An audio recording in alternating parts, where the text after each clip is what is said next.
दैनिक आहार है वचन का प्यारा उपहार। रोज का है ये आत्मा का पोषण संसार। हर शब्द में छुपी है ईश्वर की पुकार। आओ सुनो समझो जीवन में लाओ प्यार।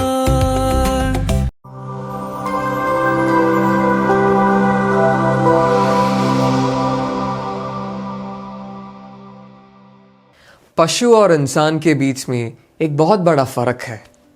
पशु अपना जीवन सुख पाने और दर्द से बचने के लिए जीते हैं, लेकिन मानव बड़े भले के लिए दुख सह सकते हैं।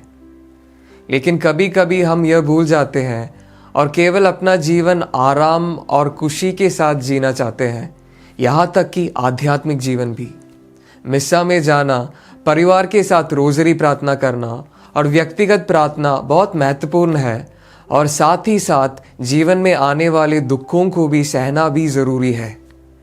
हमें दुख ढूंढने की ज़रूरत नहीं है, लेकिन हमें यह समझना चाहिए कि ईश्वर हमारे जीवन में कौन कौन से दुख भेजता है। आज के सुसमाचार में यीशु कहते हैं, यदि हम उनके शिष्य बनना चाहते हैं तो केवल उनके दुख पर ध्यान करना पर्याप्त नहीं है, बल्कि हमें अपने जीवन में आए क्रूस को उठाकर उनका अनुकरण करना चाहिए।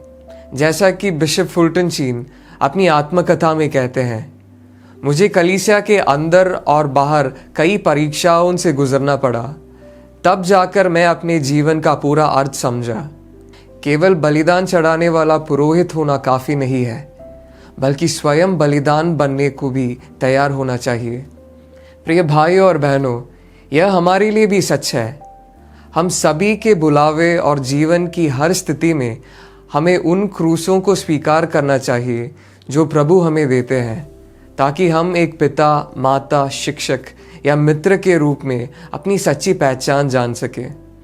हमें ना केवल अपने प्रियजनों के लिए प्रार्थना करनी चाहिए, बल्कि उनके लिए अपने कष्टों और पीड़ाओं को भी अर्पित करना चाहिए। संत पापा जॉन पॉल द्वितीय कहते हैं, क्रूस में प्रेम की विजय है। उसमें मनुष्य की सच्चाई, उसकी कमजोरी और महानता, उसका मूल्य और उसके लिए चुकी गई कीमत दिखाई देती है। क्रूस हमें हमारी बुलाहट भी याद दिलाता है।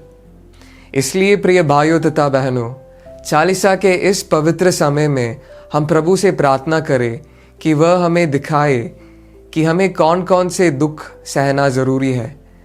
चालीसा के इस काल में हमें कौन कौन सा त्याग करना है, ताकि हम ईश्वर के प्रेम में और अपने प्रियजनों के लिए आगे बढ़ सके।